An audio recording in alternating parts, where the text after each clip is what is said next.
नमस्कार, मैं ज्योतिजा स्वागत करती हूँ आप सभी का कल्कि जी के श्रीमुख से भी गीता के गुह्यतम ज्ञान के इस विशेष कार्यक्रम में।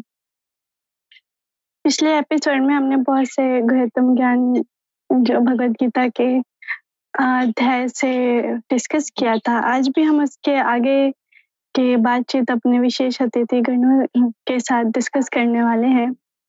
तो इस कार्यक्रम की शुरुआत में माँ भगवान कल्कि अवतार जी के पवित्र नाम से करती हूँ। ओम श्री काल्की वैष्णवे नमः। और अपने प्यारे सतगुरु श्री यूनिसल गौर जी के चरणों में मेरा सादर प्रणाम करती हूँ। आप सभी अतिथि गणों का भी मैं इस कार्यक्रम में बहुत बहुत स्वागत करती हूँ। तो इस कार्यक्रम के शुरुआत में जो सबसे पहला प्रश्न है, हम जिस हर बार की तरह अपने आदरणीय स्वामी विश्वानंद जी से करने वाली हूँ।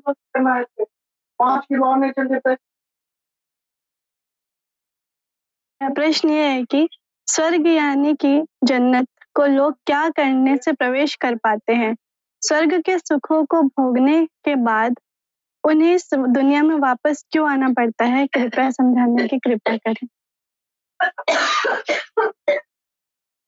बहन जी, सबको दिल से जय कल्कि अवतार, जय श्री कृष्ण, सलाम वालेकुम, नमस्कार, वाहेगुरु जी का खालसा, वाहेगुरु जी की फतेह। हम हमारी बहन को प्रणाम करते हुए, सम्मान देते हुए, हमारे वरिष्ठ संत राजेंद्र बाबू जी को भी प्रणाम करते हुए, अपने सदगुरु महाराज का आशीर्वाद लेते हुए बहन जी के प्रश्न की ओर आगे बढ़ते हैं। हर एक धर्म ग्रंथों में स्वर्ग यानी जन्नत का उल्लेख है। स्वर्ग और जन्नत में जाने के लिए बात भी बताई गई है और सब धर्म ग्रंथों में जब जगत का मालिक ने ही बताया है कि मैंने ही स्वर्ग बनाए हैं, उसमें जाने के लिए कैसे कैसे लोग पुरुषार्थ करते होते हैं, कैसे कैसे लोग वहां स्वर्ग में जा सकते हैं। तो श्रीमद् भगवत गीता में भी उसकी अच्छी तरह से बात बताई गई है। बहन जी ने स्वर्ग यानी कि जन्नत में लोग क्या करने से प्रवेश कर सकते हैं, ये प्रश्न है और आगे भी एक प्रश्न है। लेकिन पहले स्वर्ग यानी कि जन्नत में लोग क्या करने से प्रवेश कर सकते हैं उसके बारे में, इसके विषय में भगवान श्री कृष्ण ने श्रीमद् भगवत गीता के अध्याय 9 राज विद्या राजगृह योग की श्लोक नंबर 20 में समझाया है कि त्रिविद्यामां सोमपा पुत पापा यज्ञेरिष्टात्वा स्वर्गतिं प्रार्थयन्ते ते पुण्यमासाद सुरेन्द्रलोक मश्नन्ति दिव्यान् दिवि देव भोगान। यहाँ भगवान श्री कृष्ण समझा रहे हैं कि मेरे कुछ भगत लोग स्वर्ग यानी कि जन्नत में जाने की इच्छा रखते हुए परमात्मा की उपासना, पूजा अर्चना, नमाज, बंदगी करते करते परमात्मा को याद करते रहते हैं। अच्छे कर्मों भी वो करते हैं, बुरे कर्मों करने से वो दूर रहते हैं, अपना पवित्र जीवन भी बना के जीवन जीते हैं और पवित्र रहने की कोशिश भी करते रहते हैं। तो ये लोग जो है धर्म ग्रंथों का अभ्यास भी करते हैं। ऐसा करने से उनको परमात्मा की ओर से कृपा, करुणा, रहम और प्रेम का प्रवाह शुरू हो जाता है। इस प्रवाह का रसपान करते करते ऐसे भगत लोग अपार खुशी और शांति की भी अनुभूति करने लगते हैं। ऐसे भक्तों की भावपूर्ण भक्ति को देखकर परमात्मा उनके लिए स्वर्ग यानी कि जन्नत के दरवाजे खुलवा देते हैं। इसीलिए ऐसे भगत लोगों को उनकी भक्ति के फल स्वरूप में इंद्रलोक यानी कि स्वर्ग जन्नत में प्रवेश कर लेते हैं।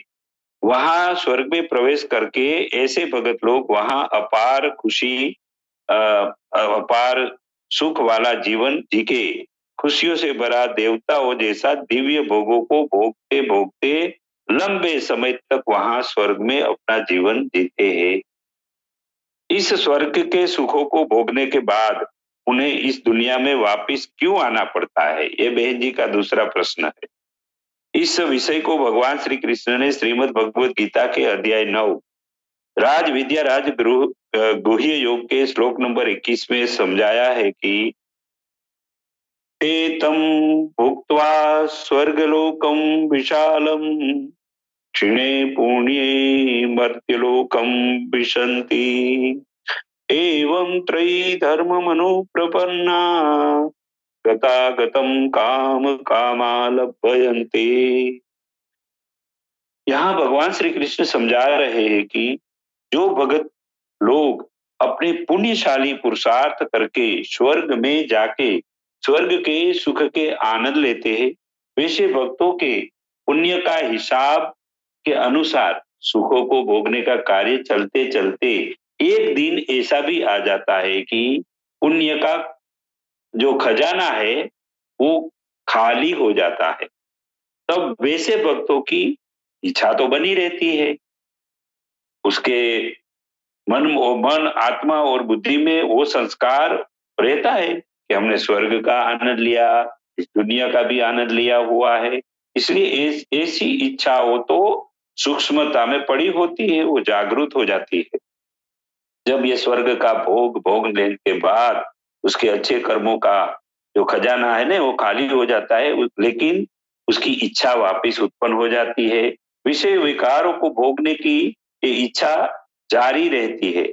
इसलिए वैसे स्वर्गवासी भक्तों को उनकी ऐसी इच्छाओं के कारण से ही इस नासुती दुनिया में वापस आना पड़ता है। फिर वैसे भक्तों अपनी भक्ति करके स्वर्ग में प्रवेश कर लेते हैं। इस रीति से जो भक्तों ने केवल स्वर्ग की प्राप्ति पसंद की, यानी कि योमे अजल में जब ये स्वर्ग की प्राप्ति करने की इच्छा की थी, वैसी मनुष्य आत्माओं इस दुनिया में स्वर्ग में और स्वर्ग में से फिर इस दुनिया में इसे आवागमन करती रहती है। ऐसे भक्तों की पसंदगी ही केवल स्वर्ग और इस दुनिया में आके प्रार्थना पूजा करना और अच्छे कर्म करना, पवित्र जीवन जीना, ऐसी पसंदगी इसके दिल में होने से अपनी इच्छाओं के अनुसार वो पुरुषार्थ करके इसी दुनिया में और स्वर्ग में ऐसे आवागमन करते रहते हैं। यहाँ भक्तों की पसंदगी परमात्मा की प्राप्ति करने की नहीं होती है। इसीलिए वैसे भक्तों स्वर्ग में सुखों को भोगने के बाद उन्हें इस दुनिया में ही वापस आना पड़ता है। परमात्मा भी बहुत दयालु और कृपालु है। वे भी अपने बच्चे आत्माओं को उनकी इच्छाओं के अनुसार उसकी गति कराते हैं, उसकी प्राप्ति कराते हैं, उनके पुरुषार्थ के अनुसार ही उसको फल देते हैं। ऐसा परमात्मा का स्वभाव होने से भी भक्तों की इच्छा के अनुसार स्वर्ग के सुखों को भोगने के बाद उनकी इच्छा हो जाती है कि वापस हम दुनिया में जाके सुखों का आनंद ले और प्रार्थना पूजा करे, इबादत करे। इसीलिए उसको स्वर्ग में से वापस इस दुनिया में परमात्मा ही भेजते हैं। इसीलिए यहाँ दूसरा प्रश्न का जवाब यही है, स्वर्ग के सुखों को भोगने के बाद इसे मनुष्य आत्माओं को इस दुनिया में वापस इसलिए आना पड़ता है कि उसकी इच्छा नष्ट नहीं होती हुई है, इसकी इच्छा के अनुसार उसको वापस इस दुनिया में आना पड़ता है। जी दीदी। जी स्वामी जी, आपने इस प्रश्न का बहुत सुंदर उत्तर दिया है। बहुत अच्छा लगा। मैं आशा करती हूँ हमारे व्यूअर्स को भी अच्छा लगा होगा और हमारे व्यूअर्स को अगर सनातन धर्म से रिलेटेड कोई भी प्रश्न है तो वो अलरा टीवी के प्लेटफ़ॉर्म पर पूछ सकते हैं, जो यहाँ मैसेंजर के लिंक हैं। तो आपके सवाल जो है या तो हमारे गुरुजी स्वयं उसका उत्तर देंगे या स्वामी जी या सुरखी राजेंद्र निगम बाबूजी महाराज को लाइव बुलाकर आपके प्रश्नों का उत्तर देंगे। तो अगला जो प्रश्न है वो सूफी संत राजेंद्र निगम बाबूजी महाराज से है। प्रश्न ये है कि देवी देवताओं की पूजा करने वाले अप्रत्यक्ष रूप से तो परमात्मा की ही पूजा कर रहे हैं। वैसे साधकों की गति क्या होती है? कृपया इसकी व्याख्या कीजिए।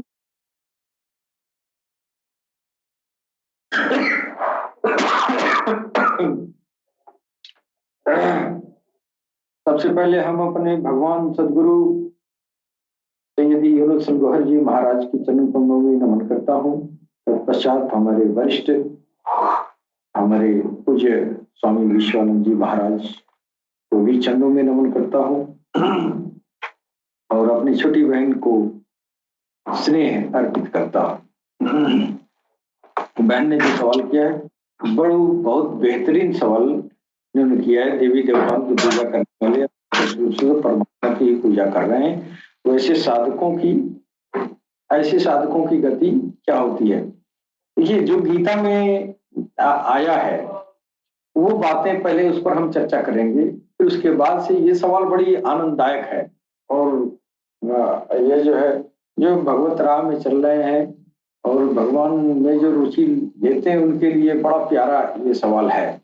तो मैं आगे बताता हूँ। पहले गीता में जो भगवान कृष्ण ने कहा है उन बातों पर मैं चर्चा करना चाहूंगा। भगवान कह रहे हैं, ये अप्यन्य देवता भक्ता यजन्ते अन्विता ते इमानि कौन्तेय यजन्त्य विधि पूर्वकम। अर्थात कौन्तेय, श्रद्धा से युक्त हुए जो भक्त दूसरे दूसरे देवताओं को पूजते हैं वो भी मुझे ही पूजते हैं।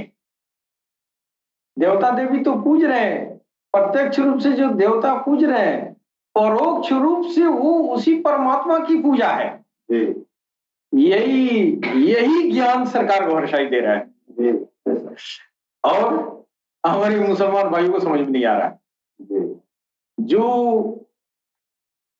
भगवान कृष्ण के जुबान से निकला कि जो तुम देवी देवता पूज रहे हो, ये पेड़ पौधे जानवर पहाड़ पर्वत, तो ये हमारे मुसलमान भाई कहते हैं ये तो गैर अल्लाह है। ये गैर अल्लाह तो अंदर बैठा है, काम क्रोध लोभ मोह मद मत्सर अत्याचार व्यभिचार, है ना। और ये जो है, ये पेड़ पौधे और ये जिया जानवर को कहते हैं सब ये गैर अल्लाह। जबकि कुरान कह रहा है वल सजर वल हजर यस्जुदान, यानी पेड़ पौधा जिया जानवर सब कुछ भगवान का भजन करता है। जब भगवान का भजन करता है तो जहां भगवान की भजन होती है वहां भगवान की ज्योति होगी ना। तो हम जानवर को पूजते हैं, वो जानवर उस भगवान की भी जो है जिक्र और फिक्र संकीर्तन करता है ना। पेड़ पौधे भी करते हैं, पहाड़ भी करते हैं, पत्थर भी करते हैं, हम उस पर सर लड़ाते हैं। तो तुमको क्या लगता है कि हम गैरुल्लाह के पूजते हैं? ये बड़ा मार्मिक तरीका। और इधर भगवान कह रहे हैं कि तू पत्थर तो पूज रहा है, परोक्ष रूप से तू मेरी ही पूजा कर रहा है। क्यों? इसलिए कि मेरा ही नूर उसमें निहित है, मेरी ही ज्योति उन पेड़ पौधों में है। कितना अच्छा गीता का ये जो है ये वर्णन है, कितनी अच्छी बात है। और ये सरकार गौरशाही जब बता रहे हैं तो ये चरमपंथी मुसलमान भाइयों को समझ में नहीं आ रहा है, जबकि कुरान वही कह रहा है, गीता भी वही कह रहा है, वल सजर वल हजर यस्जुदान। और इधर भी कहा जा रहा है ये जो भक्त दूसरे देवी देवताओं को पूजते हैं वो दरअसल मेरी ही पूजा करते हैं। बात तो वही हुआ मेरे भाई।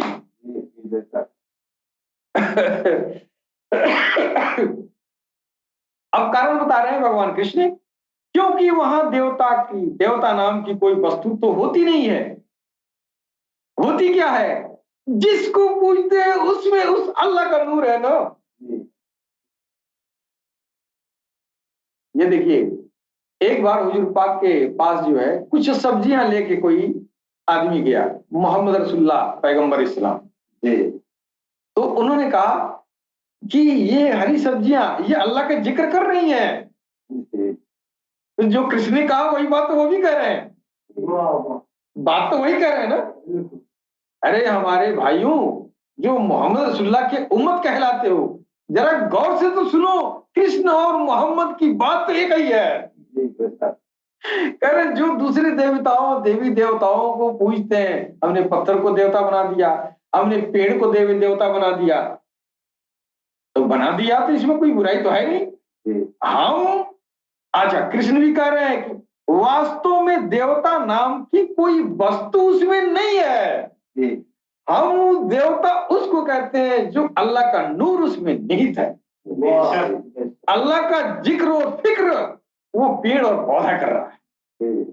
उस नूर की पूजा कर रहे हैं हम ना, उसकी ताजीम कर रहे हैं, जिस जो हुजूर पाक के हदीस से भी साबित है और भगवान कृष्ण के मुखार बिंदु से निकली हुई संगीता, ये गीता का गुह्यतम ज्ञान भी उसी बात का प्रमाण है। हम तो बेवजह एक दूसरे से लड़ते हैं, हमारे पास आध्यात्म ज्ञान नहीं है। अगर हमारे पास ये कृष्ण और मोहम्मद का इल्म अगर रहता तो हम हिंदू और मुसलमान भाई भाई होते। क्या बात, अलग अलग दीन और धर्म में रहने के बावजूद भी हम भाई भाई होते।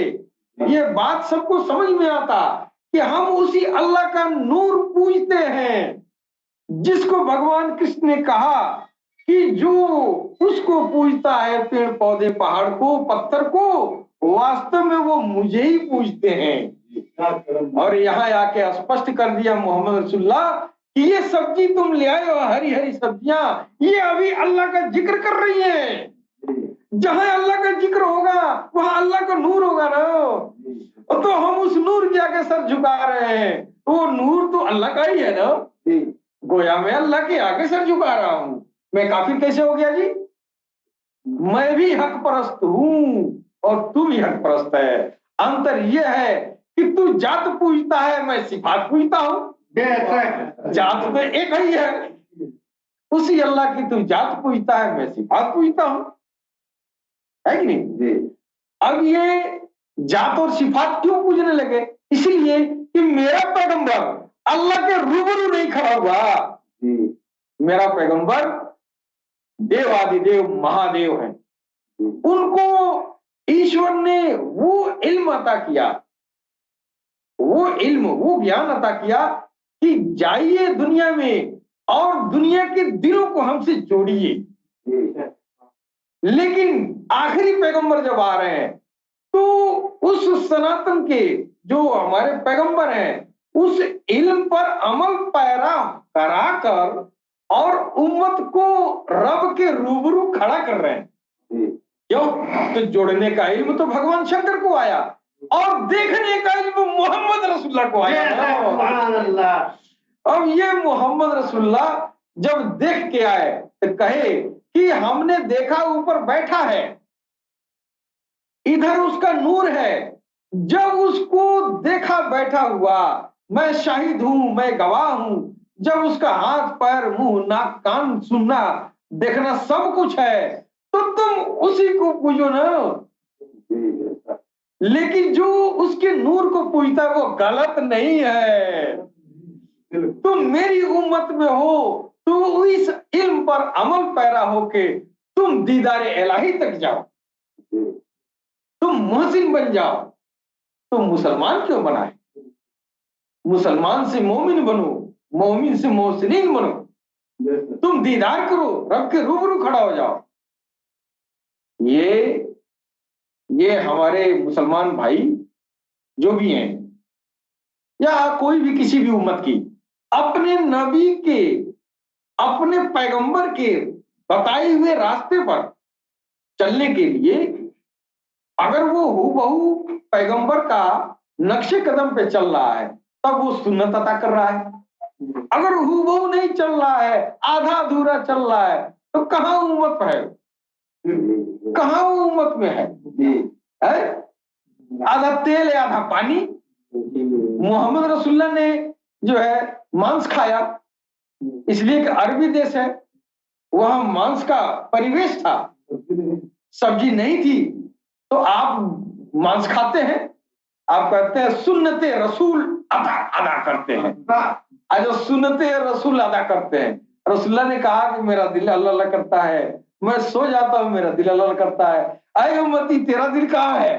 तेरा दिल तो पैसा कौड़ी करता है, तेरा दिल तो दुनिया में घूमता है। अरे तेरे नबी का दिल अल्लाह अल्लाह करता है, तेरा भी दिल अल्लाह अल्लाह करना चाहिए ना। तेरे नबी ने रब का दीदार किया तो तुम भी उस पर उस इल्म पर, तालीम पर अमल पैरा को तू भी दीदार।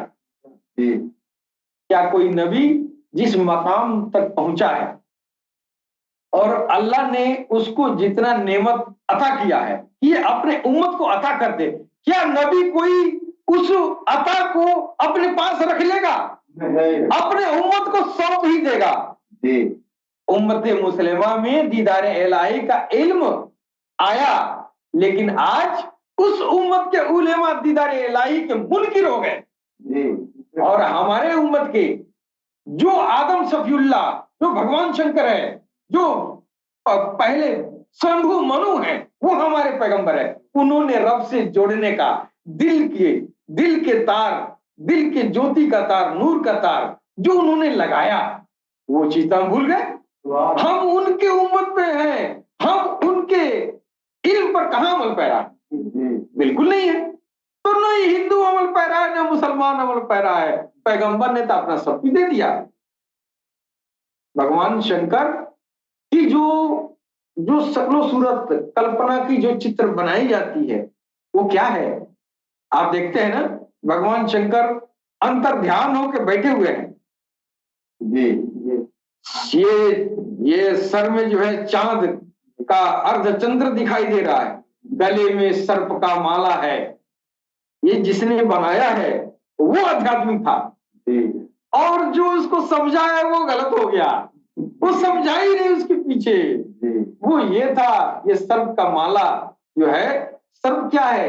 एक जहरीला, नकारा, गलत और दुनिया की बुराई का निशानी है। यानी ये चंदन, ये जो है, ये क्या कहा है उन्होंने? ये चंदन विश्व लिप्त नहीं,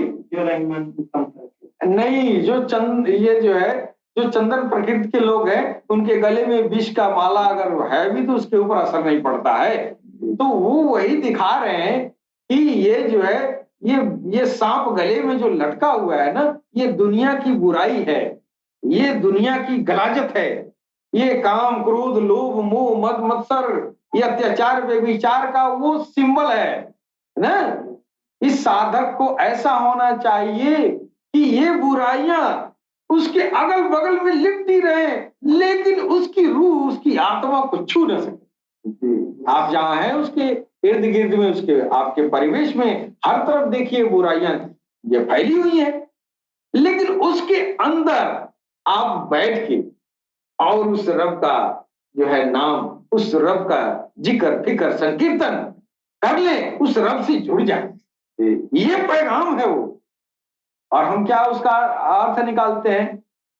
नाक बंद करके और बिंदु पर ध्यान लगाओ, और ये जो है साधना की ये सर्वोत्कृष्ट ये पद्धति मानी जाती है। तो आपने ऊपर से देखा ना, अंदर नहीं ने देखा। अंदर तो वो था कि वो दिल की धड़कनों में वो रब का नाम, अखंड संकीर्तन का नकल वहीं से है। ये आदम शफीउल्लाह का, ये मनु का जो है, शंभु मनु का इल्म है, ज्ञान है कि उनके दिल में रब का नाम निरंतर अखंड संकीर्तन होता था। वहां पे नूर बनता था, उस नूर का तार जो है भगवान से जुड़ जाता था। जिसके अंदर अखंड संकीर्तन शुरू हो गया वो रब से जुड़ गया। ये उस उम्मत के लोगों को होना चाहिए। आज तो हम राम राम करते हैं, 24 घंटा राम राम करके चुप आ जाते हैं, तब कहते हैं हमने अखंड संकीर्तन किया। अरे जब तूने बंद ही कर दिया तो अखंड किस बात का हुआ? जब तूने बंद ही कर दिया तो अखंड किस बात का हुआ? तुमको पता नहीं है अखंड संकीर्तन अंदर होती है। जब तेरा दिल राम राम पुकार उठा, फिर वो जब तक तेरा दिल जिंदा रहेगा तब तक वो राम राम होती रहेगी ना।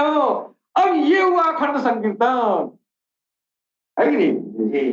तो किसी भी उम्मत के जो पैगंबर हैं, जो ईश्वर की तरफ से उनको जो इल्म और ज्ञान मिला है, आज उम्मत उस पर है नहीं, और जो उस इल्म पर अमल पैरा नहीं है, तो वास्तव में उस पैगंबर की वो उम्मत रह ही नहीं गई। आज मुसलमानों में देखिए शिया सुन्नी बरेली आधे आले हदीस और क्या क्या हदीस है सब 73 72 फिर के हो गए। कोई ये मानने के तैयार नहीं है कि हम उम्मती हैं। क्यों?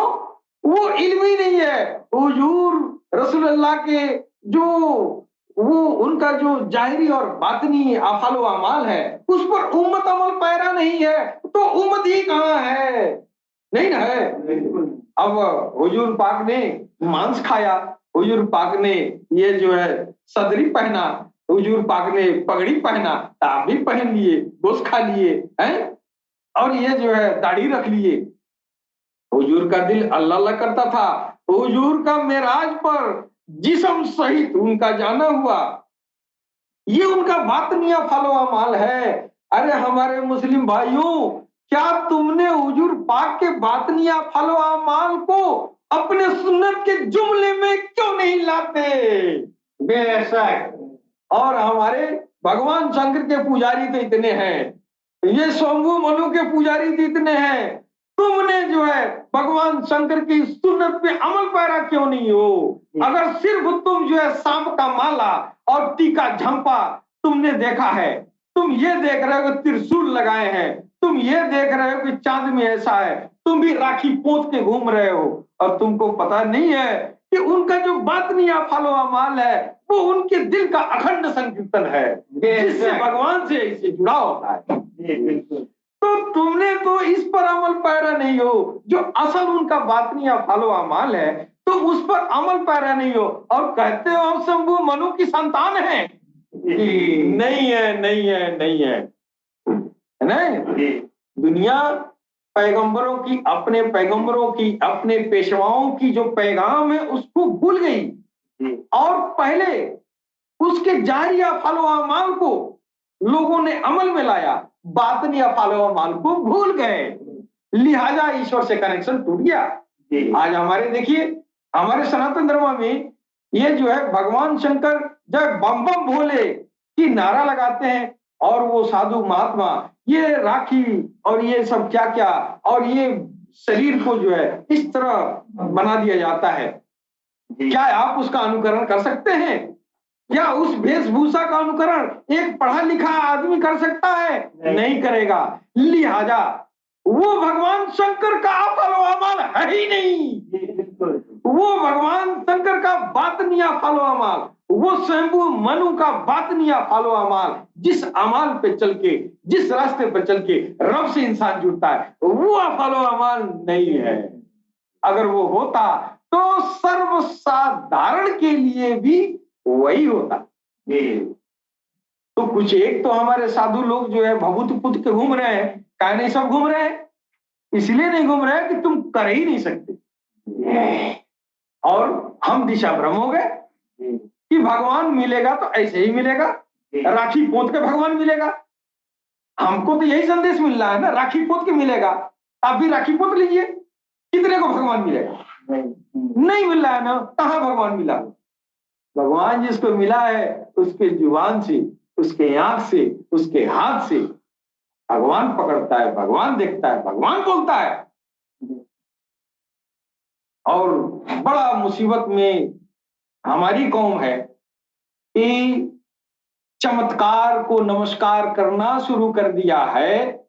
जो चमत्कार है भगवान कृष्ण कर रहे हैं कि ये जो चमत्कार देख रहे हो, जो तुमको दुनिया का लाभ मिल रहा है, ये यही नष्ट हो जाएगा, लेकिन मेरा भक्त नष्ट नहीं होगा। हमारे कुंभ में हमारे पूज्य स्वामी जी महाराज गए हुए, नजारा देखे होंगे, वहां पर फ्री में साधु लोग आशीर्वाद देते रहे, आओ आओ आशीर्वाद देते रहे। वो बैठे हुए हैं अपने रंग रूप बना के, जो भी हो मैं उस पर नहीं कहना चाहूंगा, लेकिन जो भी हो अनुकरणीय नहीं है। जो भी साधु संत महात्मा जो दिखाई, जो अच्छे कपड़ा पहन के, हमारे स्वामी जी कितना साफ साफ कपड़ा पहन के, कितना अच्छा वेशभूषा, एकदम नीट क्लीन रहते हैं। ये योगी का ये जो है इनका अनुकरण किया जा सकता है, लेकिन ऊपर से नीचे तक राखी पोत के दिन भर आगे के पास बैठा हुआ है, कौन अनुकरण करेगा? कोई नहीं कर सकता है। और वो क्या देता है? आओ तुम्हारा बच्चा नहीं है, ये ले जाओ बच्चा। अच्छा तुम गरीब हो, ये धंधा चमक जाएगा। अच्छा तुम्हारा शादी नहीं हो रहा, जाओ शादी हो जाएगा। भगवान कह रहे हैं कि ये सब नाशवान है, यानी फल तो मिलता है, ये साधु लोग आशीर्वाद देते हैं, फल मिलता है, लेकिन ये नाशवान है। और आज है तो कल भोगने में आएगा, नष्ट हो जाएगा, जबकि मेरा भक्त नष्ट नहीं होगा।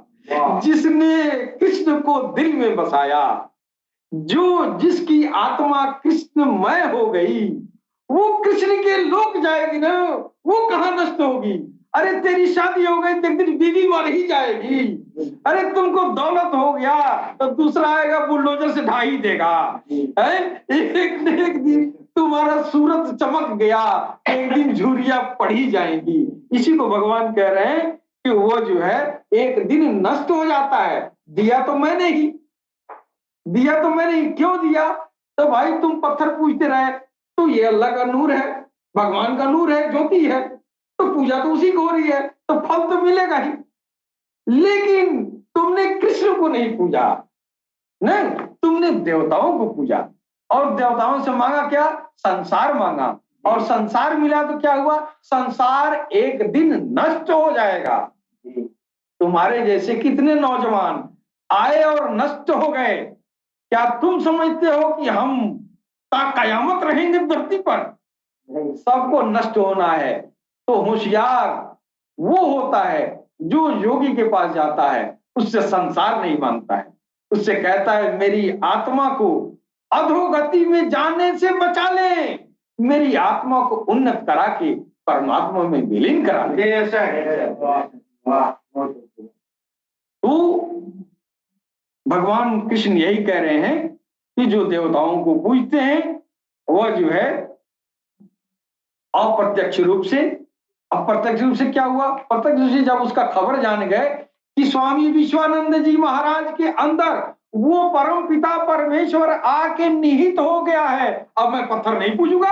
जब तक यह बात नहीं मालूम थी तो पत्थर पूज रहे थे ना, लेकिन जब मालूम हो गया कि अब वो यहाँ है, तो अब स्वामी विश्वानंद जी महाराज को पूजना ये प्रत्यक्ष पूजा है, और परोक्ष पूजा वो है जो देवताओं के नाम पर पहाड़ को, पर्वत को, पेड़ को, पौधे को, जानवर को पूजा करते हैं। वो परोक्ष पूजा, पूजा तो उसी की है, लेकिन वो परोक्ष है। प्रत्यक्ष वो है जिस मनुष्य के अंदर वो परमात्मा आके बैठ गया, जिसकी आंखों से परमात्मा देख रहा है, जिसकी जुबान से परमात्मा बोल रहा है, उसको मैंने पा लिया, तो वो भगवान का प्रत्यक्ष पूजा है। और वो दे दिया तो प्रत्यक्ष पा जाना है। भगवान कहीं जंगल में थोड़ी लोग कहते हैं भगवान को खोज रहे हैं, भगवान खोज रहे हैं, ईश्वर खोज रहे हैं, कहाँ है? इन्हीं लोगों में कहीं बैठा हुआ है जिसके जुबान से वो बोलता है। तो बहन जी आप मेरी बात जो है कैसी लगी आपको? मैं अपनी वाणी पर विराम देता हूँ।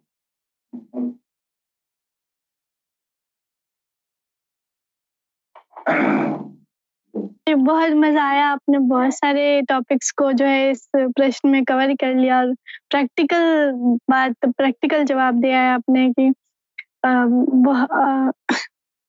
आध्यात्मवाद के पॉइंट्स को रखते हुए, और जो हमारे सरकार घौरशाही का मैसेज है उसको भी आपने बताया। जो सरकार घौरशाही का आध्यात्मिक प्रलाप है उसको आपने प्रैक्टिकल एग्जाम्पल देकर समझाया है इस प्रश्न को। तो मैं आशा करती हूँ कि जो हमारे व्यूअर्स हैं और जो हमारे सनातन धर्म के लोग हैं वो भी इसकी गंभीरता को समझे कि धर्म जो है वो केवल रस्मों रिवाजों का नाम नहीं है, धर्म है अध्यात्मवाद का नाम, धर्म है आत्मा का परमात्मा से मिलन का नाम, और आत्मा की जागरूकता का नाम धर्म है, जो कि हमारे लोग समझते ही नहीं। जो उनको अपने पूर्वजों से मिला है उसी को ही वो धर्म समझते हैं, और उसी रास्ते पर चलते हुए वो इतने अपने आप में ही जिद्दी बन जाते हैं कि फिर उनको सत्य का एक्सेप्ट कर पाना है बड़ा मुश्किल हो जाता है। तो अभी जो अगला जो प्रश्न है वो स्वामी विश्वानंद जी से है, जो भगवद गीता के अनुसार हमें इस प्रश्न का उत्तर देने जाएँगे। अ, ताकि हमारे जो लोग हैं, वो भगवद गीता के गुह्यतम ज्ञान से भी प्रलाभ प्राप्त कर सकें। भगवद गीता को सिर्फ़ नाम मात्र के लिए ही नहीं बल्कि ईश्वर को पाने के लिए पढ़ें, समझने के लिए पढ़ें, अपने आप को जानने के लिए, अपनी आत्मा की जागरूकता के लिए पढ़ें। तो मैं प्रश्न करती हूँ, प्रश्न ये है कि साधक भक्त जो भी पूजा शुद्ध अंतःकरण से करते हैं, उन्हें वैसी ही प्राप्ति होती है। कृपया इस वचन को क्रम के सिद्धांतों से समझाने की कोशिश करें, कर्म के सिद्धांतों से समझाने की कोशिश करें। जी बहन जी, अ, आपने अ, तमाम साधक भगत को अ, अपनी पूजा करने से पहले शुद्ध अंतःकरण करना जरूरी है। जो भी शुद्ध अंतःकरण यानी कि उसको दिल को परमात्मा के प्रकाश से, शक्तियों से पवित्र करके फिर अगर पूजा अर्चना करते हैं तो उसको ही वो फायदा मिलता है। यहाँ वो शर्त रखी है भगवान श्री कृष्ण ने भी। अभी आपके प्रश्न के उत्तर की ओर जा रहे हैं कि साधक भगत जो भी पूजा शुद्ध अंतःकरण से करते हैं उन्हें वैसी ही प्राप्ति होती है। इस विषय को भगवान श्री कृष्ण ने श्रीमद् भगवत गीता जी के अध्याय 9 राज विद्या राज गुह्य योग के श्लोक नंबर 25 में समझाया है कि यान्ति देवव्रता देवान पितृण्यान्ति पितृव्रताः भूतानि यान्ति भूतेज्या यान्ति मद्याजिनोऽपि माम्। यहाँ भगवान श्री कृष्ण समझा रहे हैं सारी मानव जात को ध्यान में रखते हुए आसानी से सबके समझ में आ जाए, इसीलिए भगवान श्री कृष्ण ने मानव शरीर को आधार बना के इस श्लोक में मानव शरीर का दर्शन कराते हुए इस श्लोक में अच्छी तरह से समझाया है।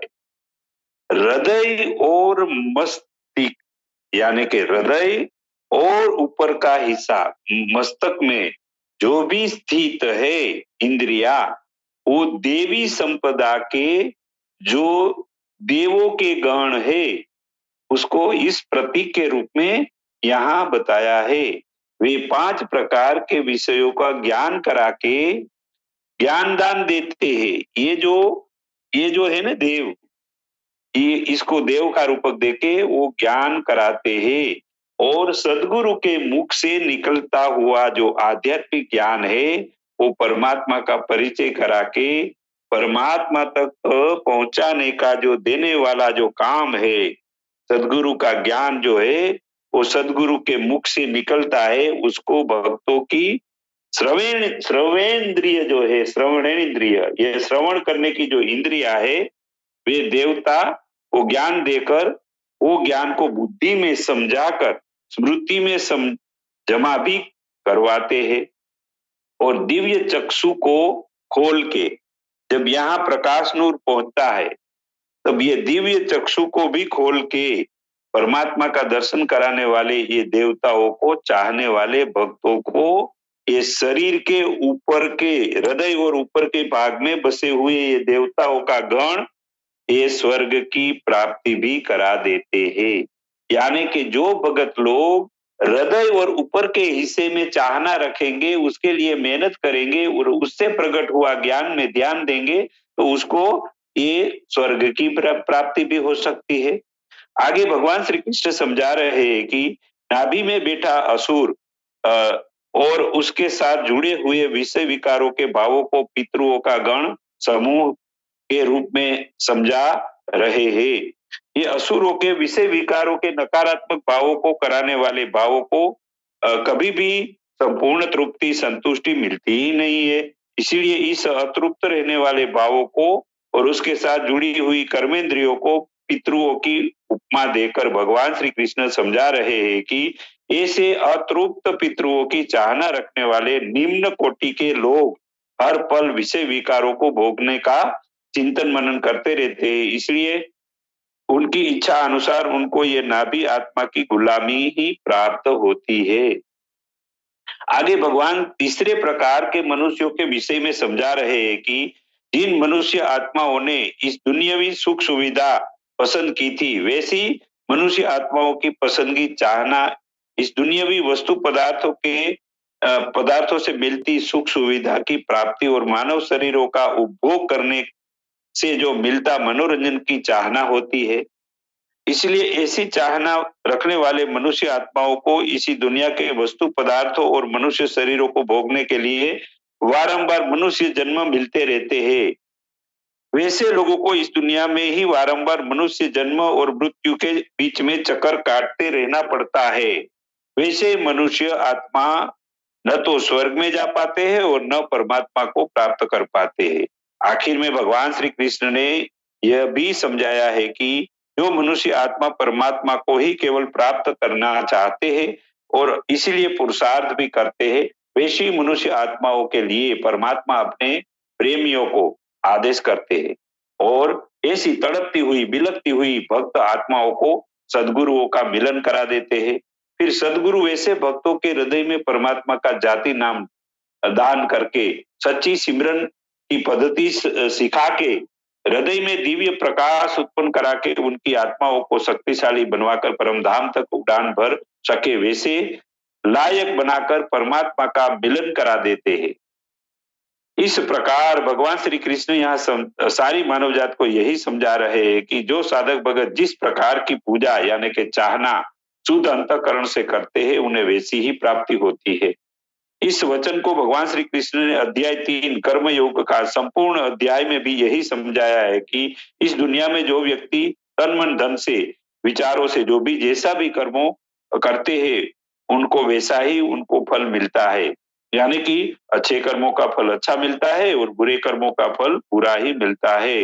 ये कर्म का अटल सिद्धांत में से इस दुनिया में जो भी मनुष्य आते हैं और अवतार और भगवान सदगुरु और ऐसी महान हस्तियां भी आते हैं, उसको भी ये अटल कर्म का सिद्धांत के अनुसार ही अपने कर्मों का फल भुगतना पड़ता है। उसमें हमारे भगवान राम और भगवान कृष्ण भी बच नहीं पाए थे। तो ये अटल कर्म का सिद्धांत के अनुसार चलने का जो अच्छा ज्ञान भगवान श्री कृष्ण यह सारी मानव जात को कह रहे हैं, तुम अच्छे कर्म करोगे तो अच्छे ही कर्मों का फल मिलेगा। इस कर्मों के सिद्धांत से कोई बच पाया नहीं है, नहीं बच पाता है।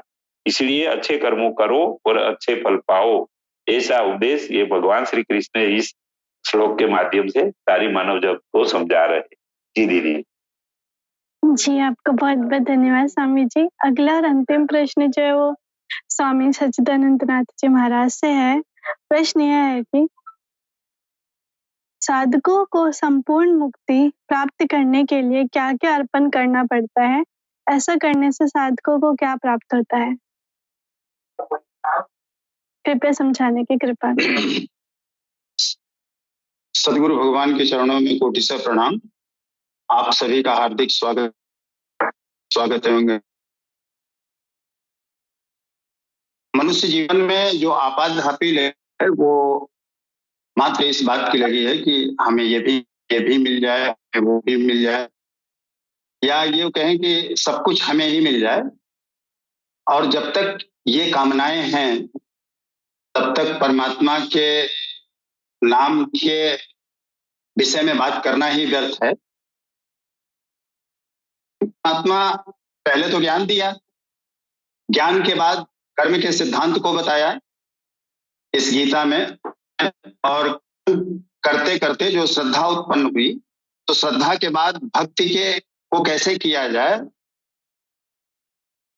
परमात्मा ने ये भी बताया कि जो अनन्य भाव से मेरी भक्ति करता है, जो किसी और को नहीं चाहता है, केवल मुझको ही चाहता है, मैं उसके योगक्षेम को स्वयं वहन करता हूँ। योग मतलब जो अप्राप्त है, जो जन्म जन्म से हम प्रयास कर रहे हैं जिस मुक्ति के लिए, वो योग है और उसको प्रदान परमात्मा ही करता है। लेकिन कब? जब अनन्य भाव से, उसके अलावा हम किसी को याद ही न करें। जैसे एक छोटा बच्चा माँ के सिवा किसी को नहीं जानता। अगर 4 महीने का बच्चा है, माँ के अलावा किसी दूसरे की गोद में आप दे दें तो रोने लगता है। तो केवल और केवल माँ की तरह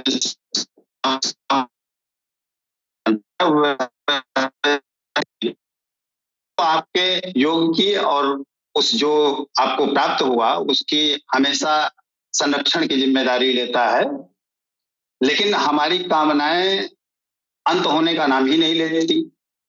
कामनाओं के रहते ये संभव नहीं है, तो अनन्य भाव का अर्थ ही है कि संपूर्णतया हम त्याग दें कामनाओं को, या दूसरे शब्दों में हम ये कहें कि अगर हमारी कामनाएं नहीं जा रही हैं, हम बड़े लालची हैं, बड़े आतुर स्वभाव वाले हैं, तो हम ये कह सकते हैं कि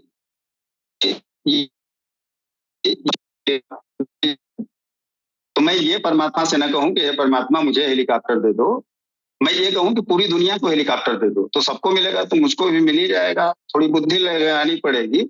तो सबके हित की बात, स्व अस्तित्व के चिंतन की जगह अगर सह अस्तित्व की बात हम करें तो शायद वो परमात्मा थोड़ा भ्रम में आ जाए कि हो सकता है ये लालची नहीं है, ये स्व की कामना नहीं कर रहा है। तो कामनाओं का अंत हमें करना ही होगा।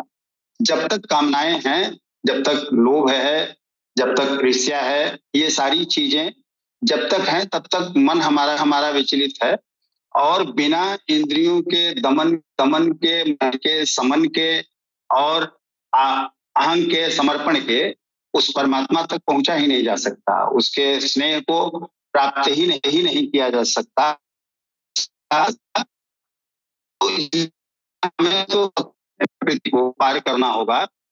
पंच महाभूत, मन, बुद्धि और अहंकार, इन अष्टधा प्रकृति को पार करके उस परा प्रकृति में, उस माँ के चरणों में, उस परमात्मा की सिद्ध में हमको प्रवेश करना होगा। और जब माँ के शरण में आ जाएंगे, उस परा प्रकृति में आ जाएंगे, तो परमात्मा स्वतः अपने आप अपने पास बुला लेगा, फिर वो रास्ता खुल जाएगा। तो ये सारी चीजें इस अष्टधा प्रकृति को त्यागने की बात है, मन बुद्धि अहंकार को समर्पित करने की बात है। तो कुल मिला के अगर समर्पण की भावना नहीं है और समर्पण के साथ साथ धैर्य, जैसे मेरे जैसा नहीं होना चाहिए कि आज ही बीज डाला और कल फल खाने की इच्छा कर रहा हूं। एक कथा याद आ रही है कि भगवान कृष्ण भोजन कर रहे थे और रुक्मिणी जी पंखा हिला रही थी। अचानक वो भोजन छोड़ के उठे और दौड़ते हुए बड़ी तेजी से दरवाजे तक गए, और दरवाजे पे 2 मिनट ठिठके और फिर वापस आ गए और खाना खाने लगे। रुक्मिणी जी ने पूछा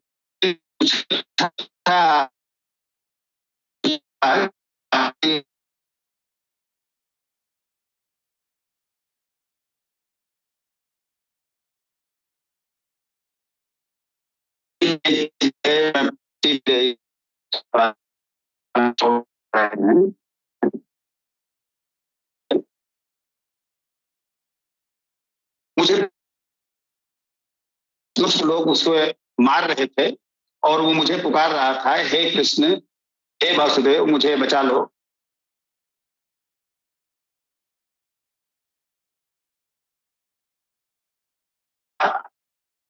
तो मैं रुक गया कि अब वो पत्थर उठा लिया, अपनी रक्षा की जिम्मेदारी स्वतः उठा रहा है, तो मेरे जाने की जरूरत नहीं है। तो धैर्य भी अति आवश्यक है। समर्पण के साथ साथ अगर आप धैर्यवान हैं तो वो परमात्मा आपके योग और क्षेम की जिम्मेदारी स्वतः उठाता है। कुल मिला के आप जब बच्चे बन जाते हैं, बालक स्वभाव बन जाते हैं, कोई लोभ नहीं, कोई मोह नहीं, कोई काम नहीं, कोई ईर्ष्या नहीं, अगर इन सारी वृत्तियों से ऊपर उठ गए, आप एकदम इनोसेंस हो गए, तब तो परमात्मा आपके लिए सुलभ है। लेकिन अगर आप बुद्धि लगाते रहे, आप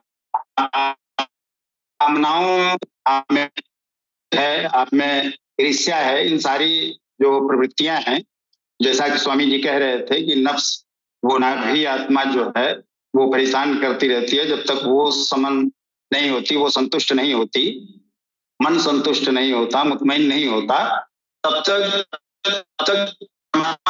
के इर्द गिर्द भी हम नहीं जा सकते। तो अष्टधा प्रकृति के प्रसन्नता या उसके आशीर्वाद के बाद ही हम वहां तक पहुंच पाते हैं। दूसरी बात, जब प्रकृति उसी की है, अभी एक श्लोक पहले हमने ये देखा कि वो पत्रम पुष्पम फलम तोयम यो में भक्ति, जल पत्र पुष्प फल ये जो भी भक्त देता है मैं उसे खा लेता हूं।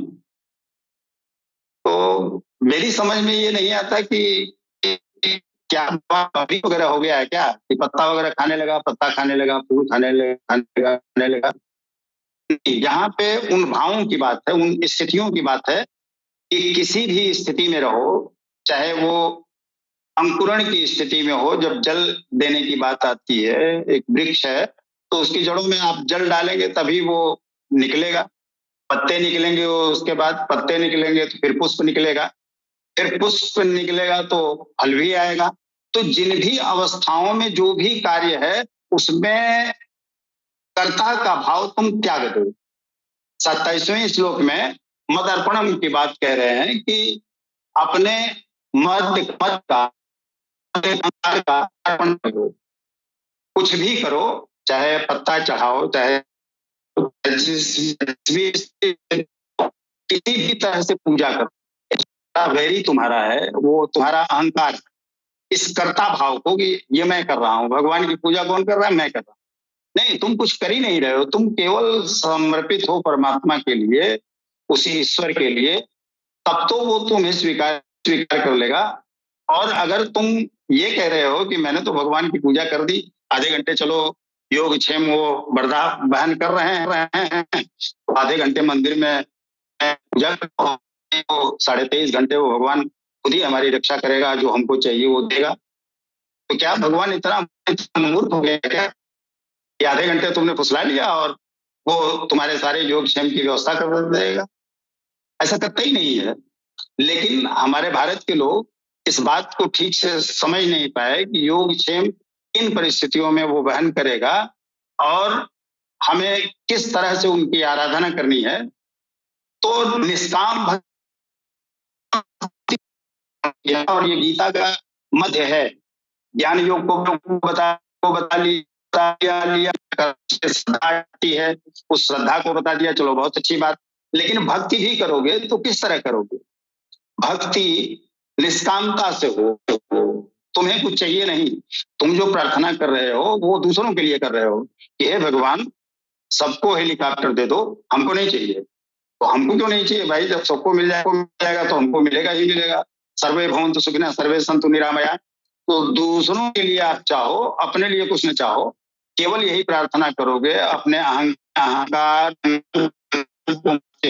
को मिटाते हुए, तब वो परमात्मा आप पर प्रसन्न होगा और आपके योगक्षेम की जिम्मेदारियों को निर्वहन करेगा। और सारी चीजें हमें त्यागनी पड़ेगी, बाल रूप में आना पड़ेगा, बालक के समान अबोध बन के अगर हम उसकी भक्ति में उतरते हैं, उसको याद करते हैं, केवल रो देता है, माँ समझ जाती है कि इसके कपड़े गीले हो गए हैं या इसको भूख लगी है या इसे कहीं दर्द है। वैसे ही तुम कुछ भी आवाज करोगे, परमात्मा समझ जाएगा कि तुमको क्या चाहिए। लेकिन अबोध बनना पड़ेगा, अहंकार के भाव को त्याग करना पड़ेगा। तो मदर्पणम मुख्य चीज है, धैर्य के साथ समर्पण हो अहंकार का, और इंद्रियों के साथ साथ मन वो सारी चीजों का हो जाए तो करके वो प्रसन्न हो जाता है और हमारी सारी जिम्मेदारियों को उठाने के लिए तत्पर हो जाता है।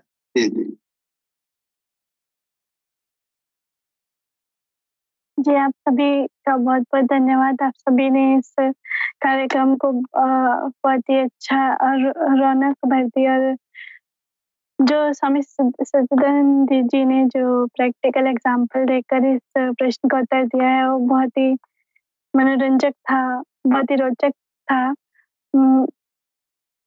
तो मैं आशा करती हूँ कि आप सभी को हमारे जो तीनों संत कर्ण हैं, उन सभी के अलग-अलग अंदाज़ है, सभी प्रश्नों को समझाने का अलग-अलग अंदाज़ है, आपको पसंद आया होगा। ये हमारे कार्यक्रम की जो खूबसूरती को बढ़ाता है कि आपको अध्यात्मवाद ही अलग-अलग रूप से, अलग-अलग तरीकों से आपको बताया जाता है, अलग-अलग प्रश्नों के कई उत्तर आपको मिलते हैं इस कार्यक्रम के माध्यम से। तो बने रहिए हमारे साथ कल्कि जी के श्रीमुख से भी गीता के गहनतम ज्ञान के इस कार्यक्रम में हर शनिवार अ, भारतीय समय अनुसार 12:30 से 1:30 के बीच। इसी के साथ मैं आप सभी से विदा लेती हूँ। जय श्री कृष्ण, जय श्री कल्कि अवतार, जय गौर शाही।